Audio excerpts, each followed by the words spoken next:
Ladies and gentlemen, mock draft season has officially begun.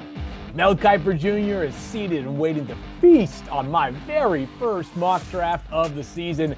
That's coming up. Plus, we are answering your questions, your takes, and your draft dreams live as First Draft starts right now. Hello and welcome back in to First Draft. We are live on the NFL and ESPN YouTube channel and ESPN2, plus wherever you get your podcasts, along with Mel Kiper Jr. I am Field Yates. We're with you every Wednesday from now until the new year at noon on the NFL and ESPN YouTube channel. Later that day on ESPN2, Mel, we've already dove into our quarterbacks, our notable players, and today, your favorite day of the year, you get to pick apart my mock negative 1.0. How you feeling?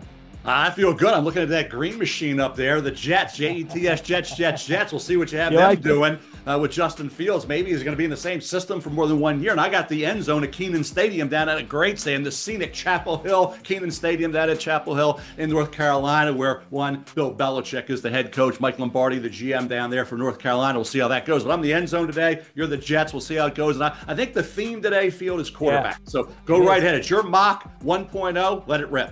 Yeah, Mel, without further ado, round one of the 2026 Field Yates Mock Draft 1.0 is officially open. So it is my pleasure to declare the mock draft officially open. The pick is in. Mel, you heard the chime. That means the pick is in. And with the very first pick, and let me make something very clear, the order was determined by ESPN's Football Power Index. I was also given the authority, Mel, to make trades. And these trades are not overly complicated, Mel. I'm not diving into compensation. I'm merely trying to find teams that could move up the board because of their quarterback need and teams that might move down the board because they're already set at quarterback. But with the first pick in the 2026 NFL Draft, the Cleveland Browns select Arch Manning, quarterback Texas. And Mel, you and I kind of made the decision on a recent episode of the show that despite Archie Manning, which is the grandfather of Arch Manning, and of course the longtime NFL quarterback and the father to Peyton, Eli, and Cooper Manning, saying that Arch probably won't come out after this year, we basically have made the decision to continue to evaluate him and grade him and probably keep him in all of our mock drafts until he has officially stated that he is returning to Texas for next year, because the player is that special. Mel, what are your thoughts on the Cleveland Browns, who in this scenario would have the first pick? It would be their own pick. They also own the Jaguars pick, taking Arch Manning with the first overall. What about Shador? That's my thing. We're going to get right off it. What about Shador? If Shador was the fifth pick in the draft instead of the fifth round pick that he was, correct, would we be saying it was a bad pick? We'd be saying nothing was wrong with that fifth pick overall being Shador Sanders based on the way he's looked in training camp, right after the draft, through training camp, and in that first preseason game, obviously injured, didn't play this past week. Bottom line is, what do they feel about Shador and Dylan Gabriel, who they took 2 rounds earlier, coming out of 3 different programs, UCF, Oklahoma, Oregon. So he's at a decent camp. So you look at Shador and Dylan Gabriel, handpicked by Kevin Stefanski and GM Andrew Barry, right? Yeah, so they're guys that they picked. Doesn't matter if it wasn't first round. If they would have been one in the first round, I don't think, Field, you'd be sitting here saying Cleveland's taking Arch Manning, correct? Correct. If they had gone in the first round, they would not have. But this is that to me is everything here. It means everything, because if they're picking first overall this upcoming draft, it means they probably went 3-14, 4-13, and that probably suggests that neither of those players has established himself as a clear and obvious solution. And given that they were 3rd and 5th round picks on, by quarterback standards, pennies level contracts, Mel, the finances, the investment, and the reality of being 3-14 or 4-13 and the opportunity cost leads me to believe that a quarterback would be a slam dunk for Cleveland. The only problem I have with that is that clear and obvious solution. It's hard to really determine that after year one. Patrick Mahomes didn't even play his first year with 1 game at the end of the year. So that clear and obvious solution, are you going to know that? Is it going to be like Jaden Daniels, where you knew that after year one, and some of the others? We're still wondering about some of those guys that went high 2-3 years ago. We don't know what they're going to be. Okay. Trevor Lawrence, is he going to be consistent? What's Kyler Murray going to be at Arizona? But to say clear and obvious after 1 year with the Cleveland Browns, when you got 2 young quarterbacks, You got Joe Flacco probably opening up as a starting quarterback when they play Cincinnati. You think about then they come to here to play Baltimore in week 2. Ravens have their home opener against the Cleveland Browns in week 2. I don't know if they'll know enough by then. Maybe they will, Field. I don't have that crystal ball. I love Shedeur. I think they have their quarterback. Obviously, you don't. Based on grade, I think you would agree they did. I mean, based on where you graded Shedeur, you would say, yeah, I believe Shedeur is their guy. Or maybe Dylan Gabriel, we had a little lower. So I think all the various draft analysts who may not have Shedeur at 5, had him somewhere in the first round or early second, would sit here today based on what we've seen and say, hey, we've been proven right. Shedeur is the guy. So that's the only thing and we know that Arch is probably going back. I'm not convinced Cleveland's going to be picking number 1 with that defense, some of the talent they have, if a quarterback is established at some point, one of these two. But there's a couple big questions. Is Cleveland going to go away from the young quarterbacks they have? And is Cleveland going to be picking number 1? And is Arch Manning going to be in this draft? We right here today, sitting here, we're putting him there, but we don't think he'll be in this draft. Okay, so I'm operating under a few presumptions here. One, the Browns have the worst pick in the draft, right? The best pick in the draft, the worst record in the NFL. Again, if they have the worst record in the NFL this upcoming season, okay, I'll give you this. Maybe we can stop short of saying that their quarterback guaranteed is on the roster, but we'll at least have a general sense of where things are heading. And if they're 3-14 after this upcoming year, but Shedeur Sanders has immense progress on the field, then fine. But I'm throwing out my pre-draft priors, Mel, because it no longer matters. If you're a 5th round pick and the team says, hey, can we draft a quarterback number 1 overall a year later? The answer is, of course you can. Of course you could draft a quarterback a year later. So that, to me, it's... Do we know, though, Field? Do we know? No, we don't know Arch Manning, but I think it's a reasonable leap of faith. Yes, and I'm assuming that one of these guys does emerge to the cream and become the cream of the crop. But I am fairly certain that if the Browns are 3-14, 4-13, whatever record it requires to be the worst team in the NFL, it all but solidifies that this team needs to go back to the quarterback market. It's opportunity cost. Right. And I'll just finish up as when I say big mystery, you talk about Arch, 2 games. He said it, the hype. I haven't done anything yet. He's got a chance. He's at the shoe against Ohio State, right? You think about Ohio State and that kind of personnel that they lost, obviously, but they're still a favorite in that game, a slight favorite over Texas and Arch Manning. So 2 big mysteries here. One, is Arch great this year? And if he is, does he come out after only 1 year as a starter? So that's the 2 things we have to weigh here about Arch Manning. Well, let's get him out there. Does he play great? We're assuming he's going to be spectacular. He's going to be like Peyton and Eli were, right? We're assuming that because his name's Manning. Let's see if he does it. And then, will he come out? We're thinking, 80% chance he probably won't. So if that's the case, what quarterback we looking at number 1 overall then, Fielding? Yeah, lots of ifs, that is for sure, Mel. But the quarterback we'd be looking at number 1 overall, Arch returns, and we can use it to segue into pick 2, is with the second pick in my 2026 mock draft 1.0, which I really want to call negative 1.0 because the season hasn't even started yet. And we're already doing mock drafts here, Mel. The New York Jets, who trade up in this scenario with the New York Giants, who of course took Jackson Dart in the first round this past year. The Jets take LaNorris Sellers, quarterback from South Carolina. So I will once again establish the circumstances here, Mel, and then we can talk about the player. The Jets did sign Justin Fields this offseason, 2 years, $40 million, including $10 million guaranteed next year, which means if the Jets want to move on from Justin Fields next year, they can do so, but it's going to cost them basically a $10 million ball of medicine. If they're picking 4th overall, Mel, it probably means the Justin Fields scenario did not work out this year. That's just how I see it personally.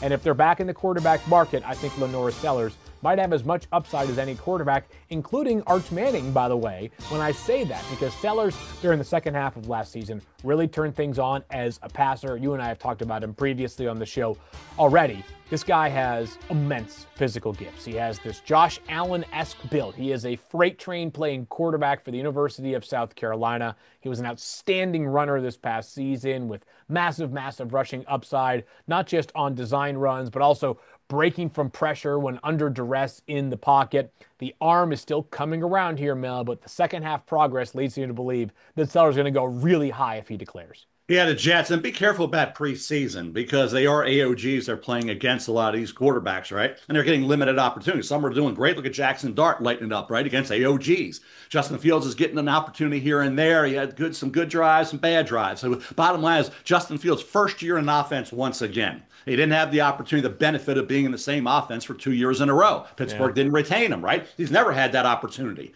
in his career. He's always had new offense to learn every year. So what does Justin Fields look like this year? I don't know. I don't have that crystal ball, but I'm with you. Obviously, if he struggles, they could go quarterback. LaNorris Sellers, by the way, only 20 years of age. He won't be 21 at the draft. Yeah. He won't turn 21 until June. He just turned June. 20.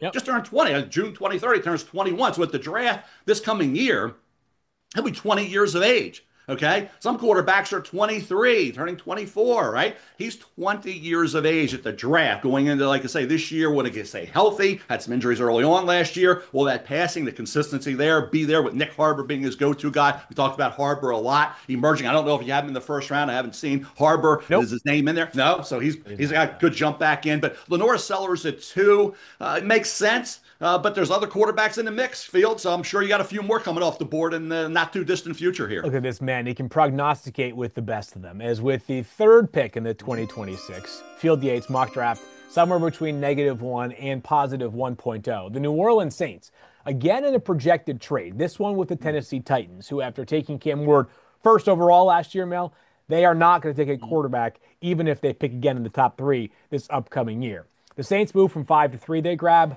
Cade Klubnik, quarterback out of Clemson, another player that we have discussed at length already. Cade, who enters year 3 as a starter for Clemson, a guy who's been very, very productive for the Tigers. He's an excellent runner. Mel, he's a very, very good athlete and a precision passer as well. Completed just 63% of his passes last season, Mel, but I think the accuracy is better than that.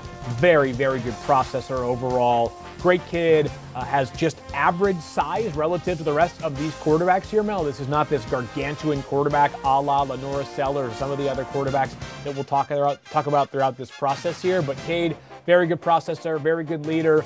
Accuracy is good. Athleticism is good. Wouldn't surprise me, and I know you kind of made this point several times over, if Clemson is playing for a national championship in January. That's the kind of pedigree they have on this roster, led by Cade Klubnik, and the Saints are what looks like in desperate need of a long-term answer under center here, Mel. They took Tyler Shuck last year, 40th overall, but again, not being a first-round pick opens the door that if you have a top 5 selection in a quarterback-rich draft, taking a quarterback in back-to-back years, one going in round 2, one going in round 1, to me is totally logical business. Yeah, you're in a territory here now, Field, and you get into Cade Klubnik. What's his grade going to be based on where Tyler Shuck was and where even Shedeur Sanders was, some of those quarterbacks last year? What kind of year is he going to have? They open up with LSU. You're going to see Garrett Nussmeier, opposite Cade Klubnik. We'll see them go head-to-head there. Garrett Nussmeier's name is going to come up, I would believe, somewhere here for you, Field. So Garrett Nussmeier, quarterback at LSU, what kind of year does he have, right? Yeah. Cade Klubnik and Nussmeier basically pretty equal in terms of grade. New Orleans, you mentioned Tyler Shuck. Yeah. Tyler Shuck went in the 2nd round. Some thought, our own Louis Riddick, good friend of ours, thought he could go in the 1st round, right? He's had his ups and downs, but he's got talent. They handpicked him. They won him. This was Kellen Moore. And you know who their coordinator is? It's Thug Nussmeier, Garrett's father. Okay? That'll be interesting there. But when you go after a Tyler Shuck in the 2nd round and you take him over Shedeur and the other quarterbacks, and Tyler Shuck's your guy, okay? Are they going to give up on him after 1 year and say Cade Klubnik? Because Cade Klubnik's grade going to be that much better or that high to warrant being a guy you trade up for to the 3rd pick, the 3rd spot in the draft? Yes. If I had a crystal ball right now and I was just guessing, I don't have that. If I'm just guessing, I don't think that's going to happen. But I just think New Orleans was Shuck when your coach drafts that quarterback in the first couple rounds, okay? Are you going to say after 1 year you got clear and obvious evidence on Tyler Shuck? I don't know if you can. And you're the Saints. Maybe the Saints are picking first. I was at the BMW Championship on Saturday. Right? Scotty Scheffler wins. Right? A great time out there. Okay? Bottom line is, everybody I talked to, when they said first, Saints, it's going to be Saints, it's going to be Saints. So the fan base at Cays Valley Golf Club on Saturday thought the Saints were going to be picking number 1 overall. I don't know who's going to be picking number 1. You got them going up to 3. But do they take the quarterback in Klubnik and just say, he's so much better than Shuck going into Shuck went into year 2. Remember, Shuck's already, mid-20s, right? So are they going to do that? I think that's going to be one of the fascinating points of this draft, to see what decisions some of these teams do that already drafted their guy, albeit not in the 1st round. Mel, history has told us to be wary when these teams have a high pick, an opportunity to draft a quarterback. They're not going to pass one up. We have seen this time and again. Heck, the Atlanta Falcons last year took Michael Penix Jr. 8th overall. a month after signing Kirk Cousins to a $180 million deal. Because if you have conviction and you have the pick, teams will tell you, you got to do it because it's so hard to find a quarterback. All right, we've gone 3 quarterbacks to start, Mel. And with the 4th pick in the 2026 Yates Mock Draft 1.0, the New York Football Giants, again via trade, having moved down from pick 2, take Peter Woods, defensive tackle, Clemson. What a pairing this would be, Mel. Peter Woods and fellow Clemson guy as well, Dexter Lawrence, way back in the day, right? This would be quite the formidable defensive tackle duo. Let me just explain quickly here, Mel, that when I was looking at my board and the Giants not taking a quarterback, the 2 most obvious candidates to go after the quarterbacks were Peter Woods and Caleb Downs. As of right now, I have a higher grade, a better grade, a stronger grade on Caleb Downs than Peter Woods. But given the fact that the Giants drafted Tyler Nubin in the 2nd round a year ago, maybe it was top of the 3rd round, and then also this offseason signed Javon Holland, I thought to myself, 2 safeties is what most teams are playing, 80 to 85, maybe 90% of the snaps on defense anyways. Would the team instead address a position, a defensive tackle, where it's much more common to see a rotation, so having great depth at defensive tackle is totally fine. That being said, Mel, I don't think there's a whole lot of debate that Peter Woods, Caleb Downs, 2 of the very best non-quarterback prospects in this year's class. Yeah, and I think for Peter Woods, yeah, that first game against LSU, that rebuilt LSU offensive line, right? Yep. They lost all those guys to the NFL. How did they deal with Parker off the edge, who I'm sure you have somewhere? I was just glancing at. I do see Parker's name mentioned in here in the top 10 coming out of Clemson. So you got the edge guy in Parker, the guy that was off the edge. Now get him in at 3 technique. Get him after the quarterback, right?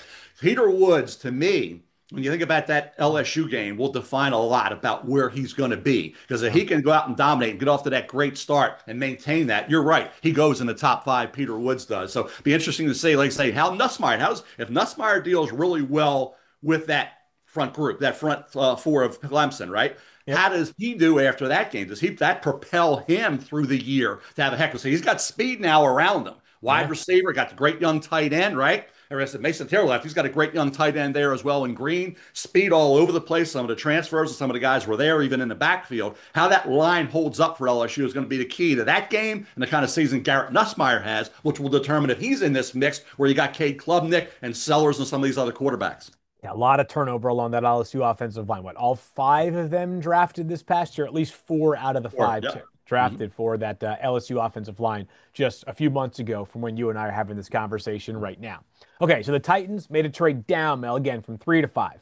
And with the 5th pick in the 2026 Field Yates Mock Draft 1.0, the Titans take Caleb Downs, safety, Ohio State, Mel. Almost needs no explanation. There's very few ways in which I can't imagine Caleb Downs being drafted at the first 7 to 10 picks, and that might be conservative, the 2026 NFL draft, Mel. I use this phrase often surrounding Ashton Jeanty this past year, that he was a zero weakness player, right? There was no part of Ashton Jeanty's game. We said to yourself, well, I just wish he was a little bit quicker. No, he was really great in that area. Really good pass catcher. No, he was great in that area. More explosive, whatever it was. No, all of those things Ashton Jeanty did at least at a solid to very good level. Caleb Downs, same thing here, Mel. What's the area that he's not ideal at? He has shown the capacity to be a center fielder as a safety. He has shown the capacity to basically be an extra linebacker as a safety, and everything in between. The Titans can use more impact defensive players. This would be one. The mind that he has, the great football intelligence, and to go out of high school. Remember his brother Josh, his father Gary, great lineage there of great talent in the family, great bloodlines, right? To come into Nick Saban's defense and act like you're a senior as a freshman and play like that, like he did, right? Then go to Ohio State and play for Jim Knowles, who's now at Penn State, by the way, and play the way he did, leading them to a national title. Now in year 3, who's the coordinator? Matt Patricia, right? With all his Super Bowl rings. This kid is a great leader. He's a great football player. He does everything well. He might be the safest pick of the top guys on the defensive side in this draft. Caleb Downs, to me, certainly, when you put him up on the board and forget about positional value and the whatever, he belongs in the top 1, 2, 3. So, Caleb Downs, if he gets down here, what pick are we on here, Phil? Just 5 here, Mel. Pick 5. If he gets down to 5, it would probably at this point, based on what we expect Caleb Downs to be this year. And remember, he and Sonny Styles and Igbenogson, there's not many starters coming back. He and Styles, and I don't know if you have Styles in the first round, maybe you do. Sonny Styles and Caleb Downs are two guys that are on that national championship defense in return. Everybody else is new. Yeah. So we saw what happened with Malachi Starks at Georgia. When there were a lot of new guys, he was trying to make up for a lot of mistakes and didn't have the great year. That's why he dropped to the late 20s when he was a steal for the Baltimore Ravens. So for Caleb now to not have all that talent around him, we'll see if he plays at that elite level this season for the Buckeyes. Good challenge here for Caleb Downs, but a lot to believe in this player. He has been built for this for a long time. But to me, clearly the best non-quarterback prospect in this year's draft class. All right, so with the 6th pick in the 2026 Field Yates Mock Draft 1.0, the Carolina Panthers are on the clock, and they take Keldric Faulk, edge, Auburn, defensive lineman, Auburn, whatever you want to call him, edge, pass rusher, defensive lineman, defensive tackle, defensive end, because he's all over the field here, Mel, for the Auburn Tigers. He had 7 sacks this past season. It was his true sophomore year. He's got this great length, but he can really attack you in a variety of different ways. As a rusher, he's a difficult guy to get movement against in the running game as well. This is not Abdul Carter, that level of pure pass rusher, Mel. He's a different type of player. It's maybe less upside, but just great consistency. A very well-rounded player overall. And for the Panthers, who did draft 2 pass rushers this past year, relatively early, Nick Scorton in the 2nd round, and then Princely Umanmielen in the 3rd round, the Panthers have made some level of investment in their pass rush, Mel, but not to the point that we would say the job is finished. So to me, Keldric Faulk, another one of those can't-miss guys in this year's draft class. Yeah, so versatile and such a freakish talent. Yep. Auburn's got some freaks at wide receiver as well. And Cam Coleman, he's only a sophomore, Cam Coleman, but boy, a spectacular player. Yep. He's like kind of Jeremiah Smith, right? And Ryan Williams at Alabama. That great group of receivers. Guess what? They can't come into the draft. Okay, right. They can't. They're only sophomores, true sophomores. And Eric Singleton Jr. transferred from Georgia Tech. Watch out for him. That kid can fly and make plays down the field for Auburn. If Jackson Arnold's the quarterback, or maybe it's Deuce Knight, we'll see the young kid there. Bottom line is, Keldric Faulk, when that Auburn Tiger defense is going to be making a difference, and he can move. They can move him around, and quarterbacks better watch out. That offensive line better watch out for this kid because, like I say, from a talent standpoint, he's probably a top 4, top 5 guy. He is exceptional, Mel. And again, I think one of the cool parts about Keldric Faulk's game is just that this is a player who made a huge leap from true freshman to true sophomore year. Scary to think about where he could be at by the end of this upcoming season. A lot of expectations down there on the Plains. A lot of talent, as you just noted a few minutes ago. All right, so we're moving along here. And by the way, I do want to say this, Mel, is that I believe the Panthers will be better than the 6th pick in the upcoming NFL draft. This is, again, determined by the ESPN FPI. I also acknowledge, Mel, if they're picking 6th, and it's the end of year 3 for Bryce Young, and they haven't made a lot of progress in the wins-loss department, I acknowledge, Mel, there would be a conversation at the very least. At the very least, you have to have a conversation about whether you should be going quarterback if you have basically back-to-back bottom 5 or bottom 10 record seasons with Bryce Young as your QB. Actually, as a matter of fact, it would go from 1st overall to 8th overall to, in this case, 6th overall. But I'm more optimistic than FBI is. So with the 7th pick in the 2026 Field Yates Mock Draft 1.0, Mel, the Las Vegas Raiders select Spencer Fano, the offensive tackle from Utah, who has been both a left and a right tackle, but is entrenched as the Utes' right tackle now. A player who feels part of that like elite tier as well, Mel. Just hard to imagine a guy moving much more effortlessly than Spencer Fano does, has great length. I think he has some edge to him as well. Could put on a little bit more mass in that frame, Mel, but this is a player who feels like he is a quintessential offensive tackle at the NFL level. Yeah, Caleb Lomo at left tackle and Fano at right tackle. You think about a team here, I think it's a playoff caliber team in Utah. You think about the Raiders. Geno Smith, what's he, mid-30s now, Field? Yeah, got to be up there. Yep. You know, the quarterback situation there, we kept saying the Raiders. Okay, maybe they'll look at Shedeur. They didn't, right? Yep. They have Geno, and that's Pete Carroll's guy, but he's mid-30s. What kind of year does he have? And I think that will be determining a lot here, and obviously go away from the quarterback spot. Fano is a heck of a player. And a player like that who's played left tackle and right tackle now, but has that skill set to be a left tackle. You have Colton Miller over there right now. Certainly makes sense. So I have no argument at all with Spencer Fano going in the top 10 of the NFL draft. Yeah, and by the way, for the Raiders, so DJ Glaze, formerly at Maryland, a 3rd-round pick, 2 years ago, Mel, did show some stuff at the end of his rookie season last year. I think he's going to end up being a decent player in the NFL. 2 things here. One, decent is not good enough to not be replaced by the 7th overall pick in the draft. And second of all, and I'll be entirely transparent, Mel, aside from the quarterback teams, I really wasn't getting too bogged down with the absolute must-hit needs for a team, right? So many things can change during the course of a season, right? Players can emerge that you didn't think are going to be starters. Players that you think are locked-in starters and pillars all of a sudden fall off the map. On top of that, teams at the top here, a lot of them have cap space. They're going to be busy during free agency. So while offensive tackle, if you're a Raiders fan out there right now, you may say, hey, it's not the single biggest need we have. That's fine. I'm not going to fight you on that. What I'm merely saying is this is the best player that I believe is available on the clock. Yeah, and also somebody's lineman can kick inside the guard. So you got some versatility there with guys that are on the current roster or guys that are coming in. So like you say, you're trying to basically get the players that are worthy of being top 10 picks somewhere in this group. That's kind of where I ended up, Mel. And speaking of top 10 prospects, with the 8th pick in the 2026 Field Yates Mock Draft 1.0, the New England Patriots select T.J. Parker, pass rusher from Clemson. You asked earlier, Mel, would this guy be in my mock draft? The answer was a resounding yes, as the Patriots, who did spend some this offseason on pass rushers, specifically Harold Landry on the edge, and of course Milton Williams at defensive tackle, to me still need some young defensive players to continue to build that foundation under head coach Mike Vrabel. And Parker had just some remarkable production during his time, or he has already had some remarkable production during his time at Clemson. He had 6 forced fumbles in one season now. This guy's a very disruptive, behind the line of scrimmage player. Maybe, again, I know that very few guys are at that level of Abdul Carter athletically, but another guy who is not wow, like pops off the screen to the level that an Abdul Carter or a Bosa brother or a player of Chase Young pops off the screen athletically, but clearly a very gifted and productive pass rusher that I think would be value for the Patriots at 8, but also it doesn't hurt that I think it would also address a bit of a need for them. Yeah, watch him against LSU. They're going to have to block him. You got Peter Woods coming from the interior, the defensive tackle, Parker off the edge. You got help coming in as a transfer. You got Capehart, you got Burley, you got Woodage, you got Brown. You got a good secondary. I'm anxious to see where you have Avion Terrell, the cornerback from Clemson, and whether he's in your first-round mock. But this Clemson Tiger defense, one thing that I said it before and I'll say it again, having a culture of, hey, we're going to develop our guys. We're going to be loyal to our guys.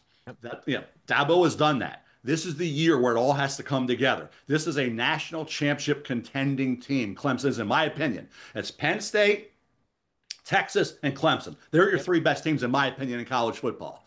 I think 2 of those 3, I'll go Texas, Penn State for the national title. Maybe it's back to 1986 when Pete Giftopoulos, maybe it's Tony Rojas, intercepting Arch Manning as Arch is driving Texas down the field late, as Vinny Testaverde was doing against Penn State in 1986, and Pete Giftopoulos intercepts the pass, and they win a national title in 86. Haven't won one since Penn State has it. What's that, 39 years fielding? Okay. Yeah, wow. And now you have a Drew Aller, who I haven't heard yet, by the way. And I got a little bone to pick there. I think Drew Aller is going to be in the top 5 come late April. We haven't heard his name yet. I'm anxious to hear when we hear Drew Aller's name. But I think it's Texas, Penn State, and Clemson. And for Parker, definitely top 10 guy. And I want to see in that first game how he gets after Garrett Nussmeier and how Nussmeier getting that ball out of his hands quick. He throws with anticipation, right? He's got a lot of speed. It's going to be fun to see and a great evaluation game for all those guys. Parker, Woods, Nussmeier, there's receivers at LSU.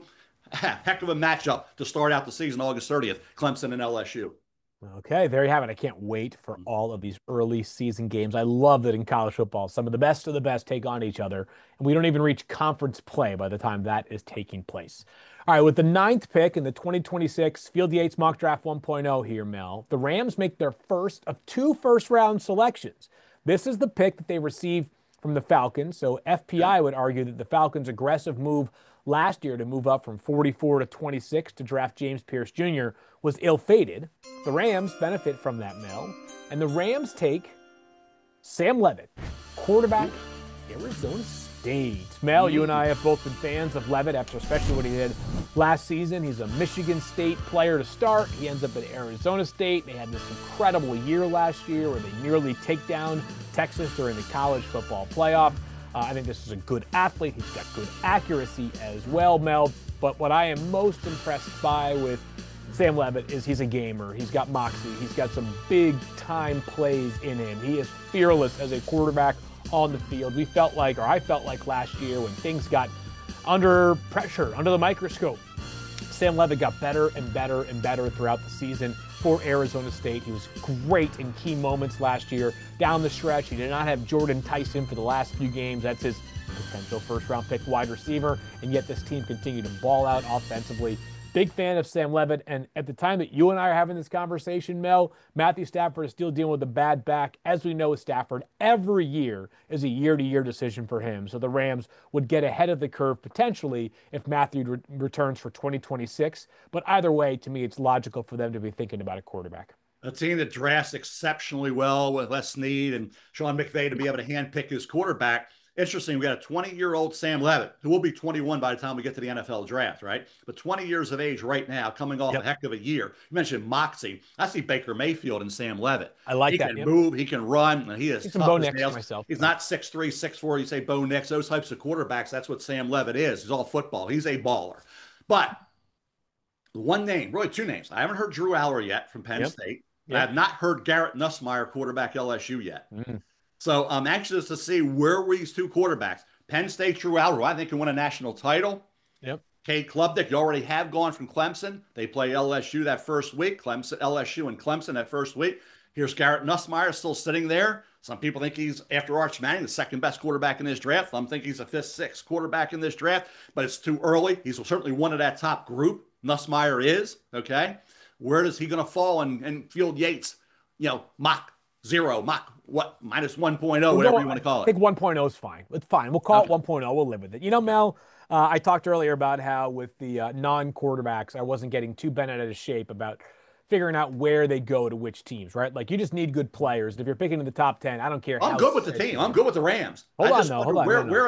Why isn't Aller yet off the board? Well, there's other teams. I think the quarterbacks ahead of him right now have shown me more. They have been more complete players based off what I have studied up to this point, as opposed to where I think Drew Aller is. And I say this, Mel, is that the quarterbacks have a lot of time to sort this all out. Right now, I have 6 quarterback-needy teams, as we discussed on last week's episode, which means I will have 6 quarterbacks in the first round. We've been buzzing a lot about 7 quarterbacks. So someone's going to be the odd man left out here, Mel, and I think people are probably going to react strongly to that, and that's fine. I'm anxious to see who your odd man left out is. We'll find out who that odd man left out is. Wait until next week to hear this one, Field. But, Mel, what I'll say, if that quarterback or that quarterback's fan base is mad, that player will sort it out this upcoming year, Mel. A great quarterback's going to go really high. Now, you got to send me that. I want to know who this quarterback is that's not going to make. You say there's one quarterback doesn't make your mock first round. That's correct. One of the quarterbacks that we have talked extensively about does not make the first round of the mock, and that's fine, Mel. You know why? Let's move on to pick number 9, Fielding. That was number 9 right there. So we're on to number 10 here. This is the final pick that we're going to cover in today's episode. We'll do the remainder of round 1. Next week, right here. We're going to do it today. I want to get this quarterback in this mix. I don't know if I can wait till next week for this one, Field. Let's do a 2-hour marathon episode here with the 10th pick in the 2026 Field Yates Mock Draft 1.0. The Seattle Seahawks select Anthony Hill Jr., linebacker, Texas, who, baby Mel, talk about do it all. Anthony Hill has been all over the field for Texas. He has 13 sacks, 13 as a stand-up inside linebacker in 2 seasons for Texas. He does patrolling from sideline to sideline as a run defender, can drop into pass coverage as well. He's got instincts, he's got on-ball production, Mel. He has tackling force, he has very good size. It's going to take a lot for a linebacker to go in the first round. We have seen that time and again, right? Even Jahad Campbell, the injury was what pushed him down. But he goes 31st overall last year, but he was kind of the one guy that we were certain would go in the first round among stand-up inside linebackers. It is not a position that typically fills up round 1, but Anthony Hill Jr. has a chance to buck that trend, Mel, and be a top 10 inside linebacker or a top 10 pick as an inside linebacker. Seattle, my logic was pretty straightforward here, Mel. Mike Macdonald, the mad scientist, defensive mind that he is, probably would love nothing more than to get his hands on yet another versatile defensive player. Anthony Hill Jr. is exactly that. Whether he's a stand-up inside linebacker or an occasional rusher, I do not care. This guy is a very, very good-looking prospect.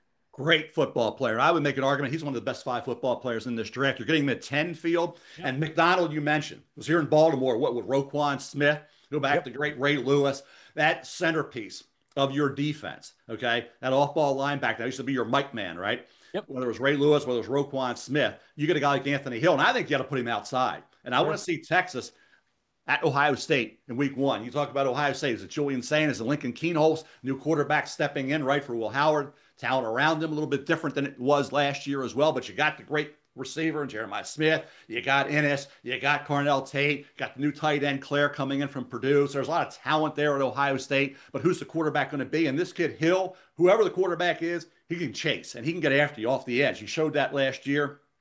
How did they utilize him at Texas? Yeah. If he's off the edge more, Field, he goes a lot higher. But if he's off ball, he may still be around at this point in the draft. So it'll be interesting to see. We're talking about sprinkling in. Is he more prominent off the ball, or is he more outside off the edge? It's going to be interesting to see. And I think that will define and kind of dictate where Anthony Hill Jr., great football player, comes off the board. Is it top 3 to 5, or does he drop down to that 10 to 12 area?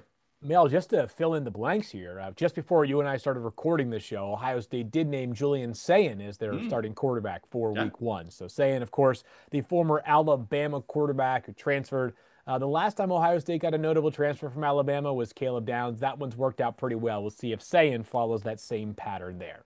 All right, so there's our first 10 picks. Let's take a quick look here at the top 10 picks in the this has to be the perfect mock draft now. There's no way anything can change between now and the start of April 23rd next year in Pittsburgh, Pennsylvania, right?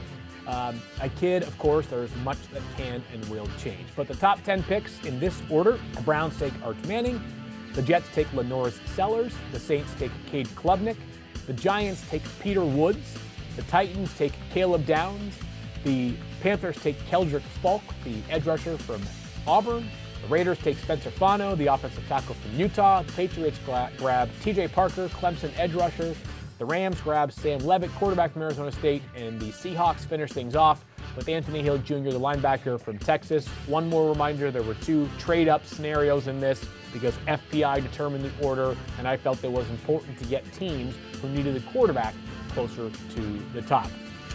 Perfect. The best mock draft I've ever seen, Mel. What do you think so far? How many quarterbacks do you have in the top 10, Field?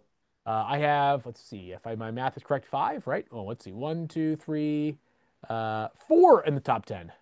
4 in the top 10. Okay. Yep. 4 in the top 10. We had 5 in the top 10 in 2024, 6 in the top 12 in 2024, correct? Yep. Go back to 99, I think it was. 1995, we had 5. 1999, we had 5 in the top 12. In 1983, we had 6 in the first round, but it was spread out, right? Started with John Elway, number 1, went into Dan Marino late in the first round, a lot in between, right? So we've had 83 with 6. We had 2024 with 6 in the top 12, which was historic, 5 in the top 10. You have 4 in the top 10, Fielding? Yep, 4 in the top 10. 4 in the top 9. 4 in the top 10, and we still have some quarterbacks that aren't in this mock yet, so I'm anxious to see, do we get to 7? Because we've never had 7 in the first round. We've had 6. We have not had 7, and there are 7. If Arch is in this draft, there's potentially 7 that are first-round worthy. Yeah. Now, you're going to give us a little bit of hint. You have how many in round 1, Field? Give us a little hint. All right. 6 in round 1. 7. I don't want to know who the quarterback is you left out because that's going to be for next week. But if Arch is in this draft, 7 we have never had. We assume Arch will not be in this draft. There's a chance we have certainly 5 and maybe 6, and 6 would certainly tie that record of 2024 and back to 1983 when we had 6 in round 1. This is going to be great. I can't wait for next week's first draft already. Be sure to tune in, and of course, he is Mel, I am Field. Don't forget to scan that QR code, like and subscribe to the podcast, and you can tune in every Wednesday on the NFL on ESPN YouTube channel, ESPN2, and wherever you get your your podcasting. And one last reminder here, Mel, if you want to ask a question, feel free to use the hashtag FirstDraft and send them to either myself at Field Yates or at Mel Kiper ESPN on Twitter. Probably smarter to send them to me. I spend a bit more time on that app than Mel does. Mel has a brain, so he wisely avoids social media for the most part. That being said, we want your questions. Mel, have a great week, my friend. Mock Draft 1.0 is officially available on ESPN.com. We'll talk to you all next week right here on First Draft.